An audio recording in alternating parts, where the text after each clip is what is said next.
I had exchanged a few emails with Anne to make her agree to let me present in this conference because it is about women and gender. And when I told her that I wanted to talk about men and men's perspective, it took me some time to make her understand why I'm going to do that. And I'll try to convince you guys of that for next 20 odd minutes. So I have to admit that this study is based on my PhD, which was with Bangladeshi men, 24 Bangladeshi men. Over almost 5+ years of doctoral research, I recorded 24 long conversations with these men about gender, family, care, work, belonging, and so much. But I never interviewed a single woman. So but I want to argue that when I interviewed these Bangladeshi migrant men in Canada, all those 24 conversations tell us a great deal about the lives of women who were never in the room and but the part of those men's everyday life. So here is the question. What can we actually learn about women's lives by listening closely to how men talk about them? And my finding is nothing reliable. When men talk about women, they are partial, they are self serving, and their views are really distorted. When all of these things are true, I want to suggest that this distortion is not the problem with the data. This distortion is the data, because when a man tells me women are naturally better at raising children because it is rooted in their biology, he is not telling me about women. He is handing me a map of the expectation about his wife that she has to meet the next time the child is sick. He is not describing her, he is describing the room she has to move in. And that is what I mean by the line on the slide. What we can learn from these accounts are not descriptions, they are the infrastructures, they are the architectures that women have to move through their life.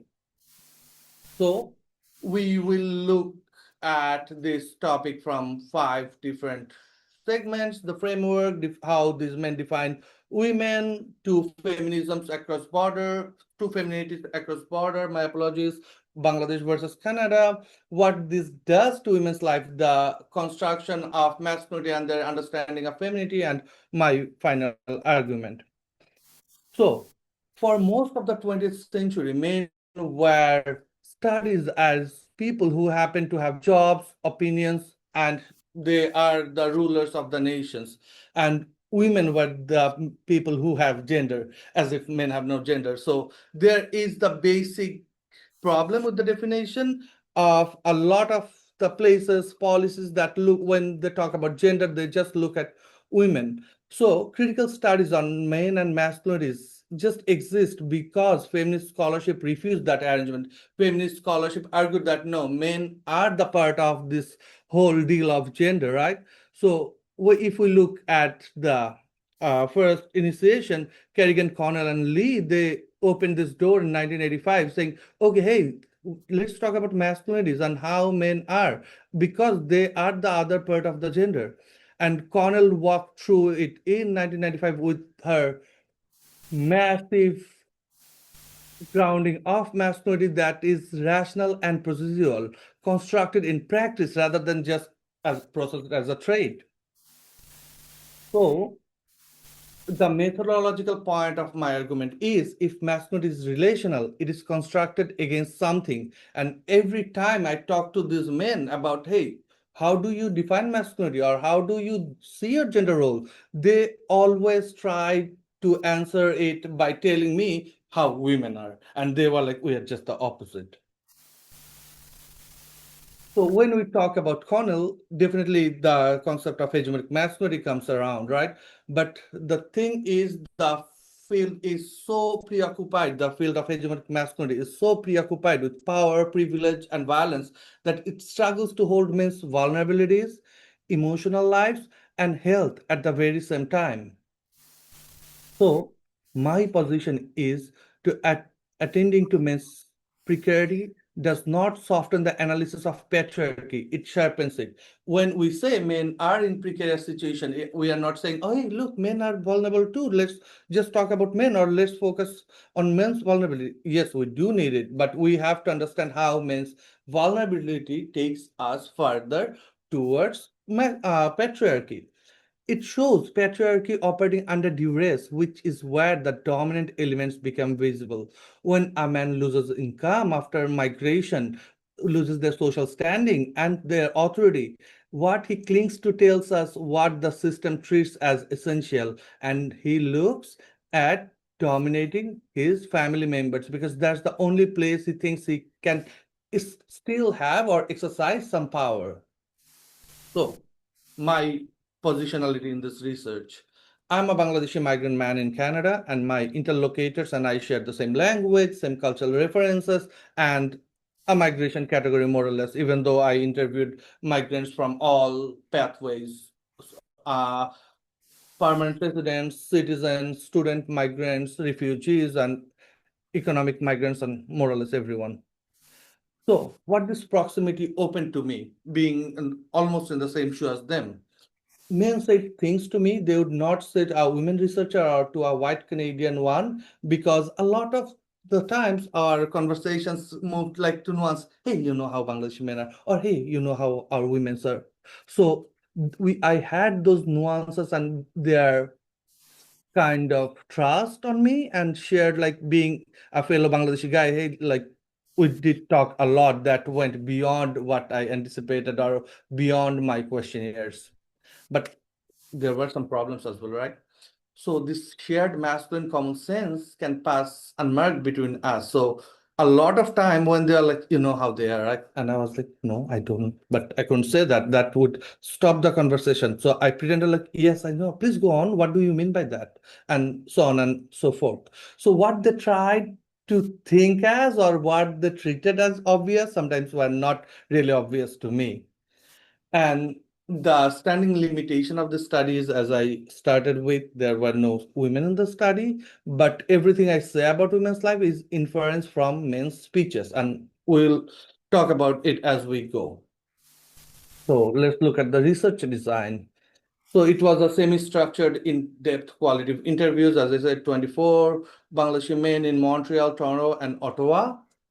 The recruitment was purposive sampling because I was specifically looking at this group of men who are Bangladeshis, who have both parents who are Bangladeshis. They had to be 18 plus years of age. And yeah, I intentionally tried to include one third Hindus in the study, and I tried to include all kind of pathways, and I also tried to include all kinds of social status. So it was really purposive. I analyzed the data with the help of constructionist thematic analysis by Brown and Clark and constructivist grounded theory. Sorry. And the participants selected their own pseudonyms. So when I will be referring to them or citing them in the slides coming further, these are the pseudonyms they choose. And I also also had to pass the ethics boards evaluation and whatnot. So this is they were in completely safe position. So, overall view of the demographics, as we can see, their average age was 40, length of stay in Canada averaged 11 years, pre-migration years of education averaged 15, almost 16 years, which meant most of them had at least bachelor level of education before moving. One or two did not. Family structure, 15 men were with kids, 9 without, annual gross income, 18,000 Canadian dollar plus, and for the partners or wives it was 40K plus. So you can see the differences here. And family size average 3.3, so mostly they were like husband and wife or kids. A couple had their parents with them, but and I divided it into 3 groups as well. I will not go into details, just to show the data that how it differed, like if there was any difference with your length of stay in Canada and your family structure or income range, which income a bit, but the other ones more or less the same. So let's dive deeper into the main studies. So how these men actually described women. My question to them were like, hey, can you tell me a few words, maybe few keywords, like maybe five, of what you think, what when you hear the word women, or how would you like to describe them?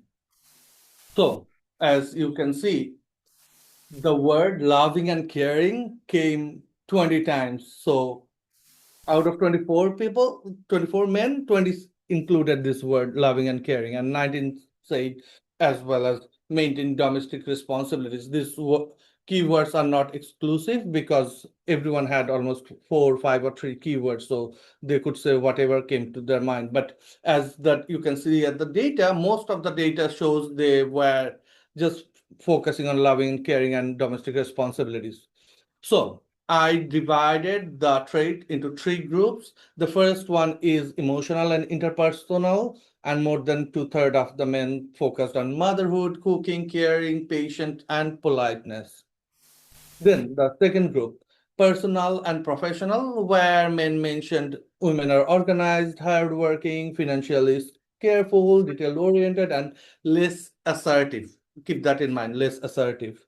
And the third group had negative traits, that women are dependent, women are really anxious really easily, women are jealous, women lack confidence, and women are not aware of the situation. In the other part of my PhD, which I'm not presenting here, was like, how would you like to define men? And trust me, there was not a single negative word there. So when they defined women, suddenly the negative words came in. So let's dig deeper into three groups, emotional, interpersonal, the first. So Shiplu said at first she has the responsibility of the family, to take care of the house, the cooking, and decide what we should eat. Yeah, men can also decide, but it's up to women, and they do it better than men. And then, like taking care of the child, actually, psychology is different for men and women. So they have those things more rooted in their biology.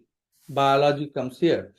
So if we dissect what Shiplu just said, we can see, okay, women's responsibility are this because the division of labor is asserted as a fact, like women have to do that or they are good at that. So that is justified with their competence. They have to do this because they are competent, they have superior performance to do that. Why?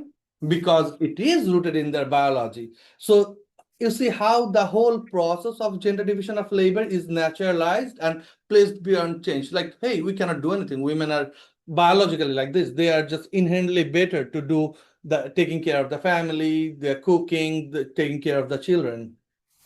So from arrangement to anatomy, the responsibility is and the division of labor is the arrangement how work should be done, and that is based on the anatomy of women. The single most common rhetorical move in the data set, as I said, like if almost everyone more or less focused this division of labor, and then they ended up with the biology. But let's look at the contradictions here. As Roy said, I've been watching my mother do groceries all my life. And he was like, he went on, yes, it is normal, women has to do that. Versus when I interviewed Sonnet, he said, you cannot find one family in Bangladesh where the grocery is the mother's responsibility. Never ever. Women do not go to the market. So see, these men are almost kind of same age, from same sociocultural background, same country, still their views about who should do groceries are completely opposite. Same country, same class. So we cannot say that men have a monocular view of women. However, and as we will see as we go through, more or less everyone talks about biology, personal and professional, the second group. So the characteristics of the women would be they are very detail oriented, and then a little bit more tolerant than men and a little less assertive. I would say coming from the workplace, and then a bit more caring and a little bit more polite. So every quality Tufan said here is for is portrays somebody who is easy to be managed and harder to promote at the workplace. Like they will listen to you, they will be more polite, more caring, and you can just say, and they will go with that, whatever, blah, blah, blah. So the other part of this was like when I asked them about 5 words of defining women, one interlocutor listed the physical structure should be feminine, she should not change her physical appearance, and she should maintain a feminine dress code. So their biology went back, and how they should just look came as their defining qualities. So we can call that a praise trap. This trait that men criticized in women were very traits they just had praised. This is the third group with all the negativity. As Shahidul said, most women like to be dependent. Although a woman appears to be educated and has everything, she still likes to be dominated. And Fawad said they become concerned very quickly, and you can say they are very tense about lots of stuff. They're not so confident about themselves. So if she is dependent, that means she is weak. The compliance labels as weakness. And if she is strong, then it is a level of cultural aggression. Bangladeshi women are not that. They are changing after coming here. So the flaw is placed inside her body, which cannot be argued with, because remember, everyone said these are in their biology, so they cannot be really changed. So how this praise trap works is, first, they are socialized into dependence, difference, and domestic devotion. Because remember, these men I talked to, they are our brothers, they are our fathers, they are our husbands. So they are like, okay, this is how women should be. This is how ideal women is. So they praise that. Yeah, women should be caring. Women should take care of children. Women should cook. Women should be easy to manage. Women should be polite. So that are good things. And then when women are like that, they are too much dependent. They do not have independence. They are not smart. They cannot take their own decision. They are easily anxious and whatnot. So it begins again. So the problem is men at the very same time are saying women should be submissive. But when women are submissive, they're like, wait a minute, women should not be like that. If they are too much submissive, they are dependent on us. We have too much things to go on, and we have too much pressures. Also, when we talked about, hey, what do you think about friendship among women? They are like, this is structurally impossible. As Radha said, women cannot keep friendships for long. I see. It is the problem. Jealousy comes between them. And CMA said they are very talkative. They like to talk to each other, and sustainable friendship is almost impossible. However, when I talk to them about friendship among men, they are like, men cope with post-migration depression, isolation, professional devaluation, loss of status with the help of other men. We get together, we blow off some steam, and that helps us to be in this reality. The post-migration reality is not easy. So this homosocial bond appears throughout the data as a lifeline for men, a place to blow steam. However, according to them, this is not same for women. Interestingly, jealousy never disabled women's marriage or her family role. According to these men, it just disabled only her friendship, her horizontal relationship, but not her vertical obligations. They can be jealous, they can talk to each other, but still they are very good as wives. So, two feminities across the border. How these men look at Bangladeshi men, and they compare them to Canadian parts because they are here for long. So just I'll not read out all those things. Just look at the differences, how these men portrayed Bangladeshi women versus Canadian women. Obviously, you can see they put negative traits and dependency with Bangladeshi women, and independent, a good human being, or like at least not independent human being with Canadian women. So strength and autonomy assigned to the West, and constraint and dependence assigned to home, Bangladeshi women.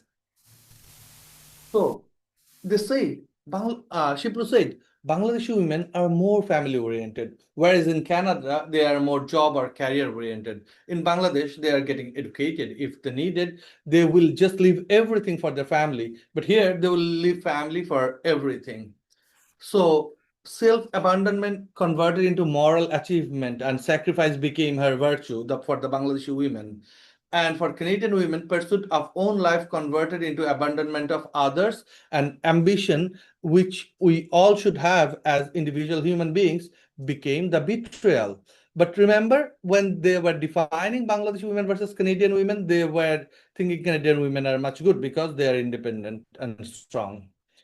So many of these men sincerely advocated women's equal access to education and employment. That commitment sits in the same interview beside admiration for women who give everything up. So these men were really torn apart about how to actually define women. So when I was talking to them and going in depth about their understanding of gender issues, masculinity, not one single man asked whether women's choice to prioritize family over careers were freely made. So, as Radha said, women of Bangladesh are now too much modern, after coming to Canada. Being in a foreign culture, they're now starting to become independent. A percentage of them who were previously dependent are now unwilling to live under the rules of their husbands. They now believe in equal rights. So, according to them, which is not good, according to Radha at least. So we can see the culturalization of patriarchy here. Patriarchy is located in Bangladesh, according to these men, and freedom in Canada. But Radha, or a lot of the men I interviewed, they are in Canada, places themselves on the side of the freedom, but carries the patriarchy, the arrangement almost same. They want to bring it back here in Canada. So, sorry, I missed it. So, what does this do to women's life?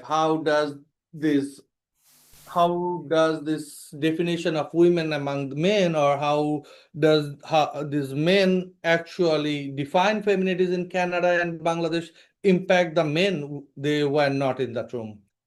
As Radha said, first, we are looking at care and the domestic bargain.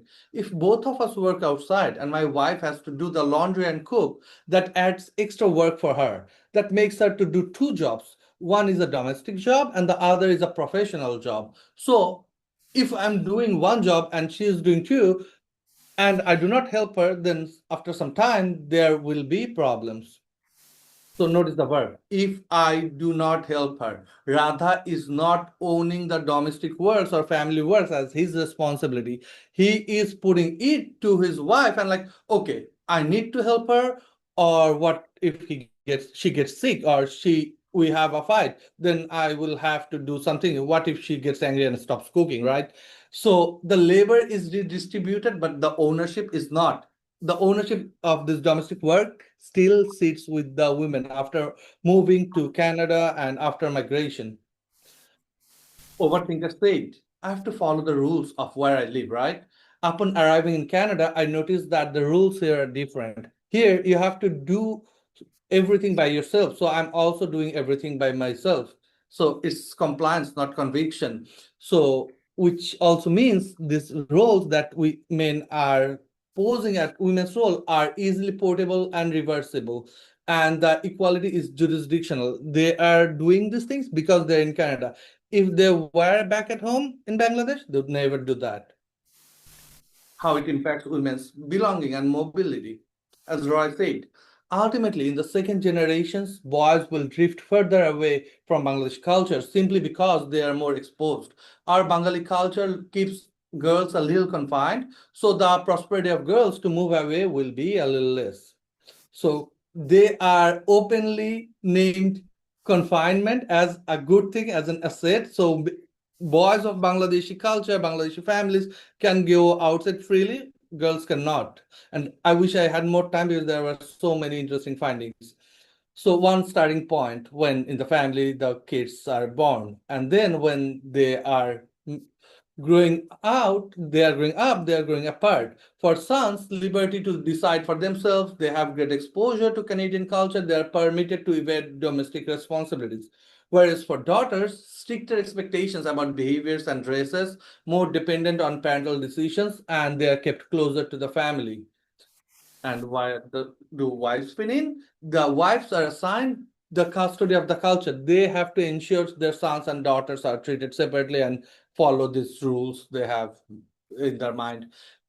Wives are also expected to lead the work of keeping daughters connected to Bangladeshi norm, whereas sons can just go outside. So cultural reproduction is outsourced to women. The authority to define the culture stays with men. And the third and last domain, the income. So they say two incomes are needed because in this day and time in migrant families, we cannot just survive with single income. However, whether the wife was earning more than the husband or the wife was earning and the husband didn't have a job, men always self-identified as their primary breadwinner, regardless of what their wives earned. And a lot of men really regretted because their wives had to work, and they were just like, I wish my wife didn't have to work, but she has to because we cannot just afford everything with my own income. Also, when we talked about the daycare system, which is pretty common here, many of the fathers expressed real anxiety about their kids spending longer hours in daycare. And they were like, if my wife didn't have to go to the job, or if my wife had more time to take care of the baby, it would be better. However, not a single man proposed doing more childcare themselves. They were like, no, it's women's job, right? The problem was consistently located with the wife's employment, and her job, not his absence, was what deprived the child. It was not like, okay, mom is working, so dad can spend more time. No, that was not the reality. So structural anxiety about care converts seamlessly into the pressure on her, the woman. So at the very end of my presentation, the argument why gender studies needs masculinity studies. So what I shared with you till now were men's view, men's definition of women, and how these things, according to my interpretation, impacted women's lives, at least three domains of women's lives. So we need masculinity studies in gender to make the machinery visible. And by that, I mean studying men's construction tells us how inequality is manufactured every day, how the praise trap, remember, is invisible from the outcome side, and which is needed naming. And you only see it when someone says both halves out that, yeah, women are good, they are dependent, and this is good. But further, like 20 minutes further in the discussion, and they're like, it's not good, women are dependent. So they have this trap. It locates patriarchy relationally, not culturally. So incomplete pictures of oppressed migrant women and backward migrant men does not put the full picture. All of this arrangement actually renegotiated under Canadian labor precarity, credential devaluation, anti-racism, and structural discrimination here is a part of the machinery, not the backdrop. A lot of the things are happening because we migrants here in Canada are kind of in systematic discrimination, and it impacts both. It shows where the change is possible. So studying masculinity for gender studies shows how the men who adapted most readily has shared the responsibilities before. So from my finding, I saw the men who were really into doing household work more or less, or at least freely or from their own perspective, they had some kind of doing this thing back in Bangladesh. Legal and structural compulsion produce compliance because it is the law of the land. So a lot of men had to do these things because there were no other options. And relationship produce conviction. If the men were really close to their wife, how do I put it? Close to their wife, thinking the same, they resonate much, then they were like, yes, my wife is suffering, my wife is struggling, maybe I should help her. So really good connection and empathy was the key. So what I started with, I'll end with that there were no women in the study. Everything I've told you about women's lives is just inferences from men's speech. But I can tell you what these 24 men expected their wives to do. I cannot tell you what those wives did, thought, resisted, or negotiated back. So what Radha says women are when Radha says women are unwillingly to live life under the rule of their husband, I'm hearing women's agency through the complaint it generated. Because remember, Radha said now women are being independent. So yes, they are using their agency. And this is the evidence of a kind, albeit second hand, right?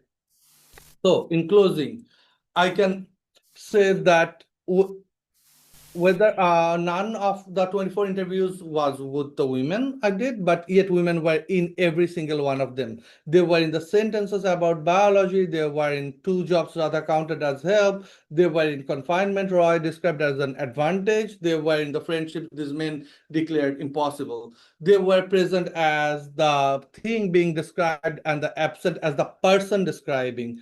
So this gap is not a flaw in my method. This gap is the finding. It is what it looks like structurally to be spoken about rather than heard. So if we do not include women in all our discussion and we depend on other one describing how they are, how they feel, how they should be, how their life should be, this will always portray an incomplete story. And that is all for me. And I am just on my 30 minutes mark. So if you can scan, you can read the full paper and you can connect with me on LinkedIn. Thank you so much.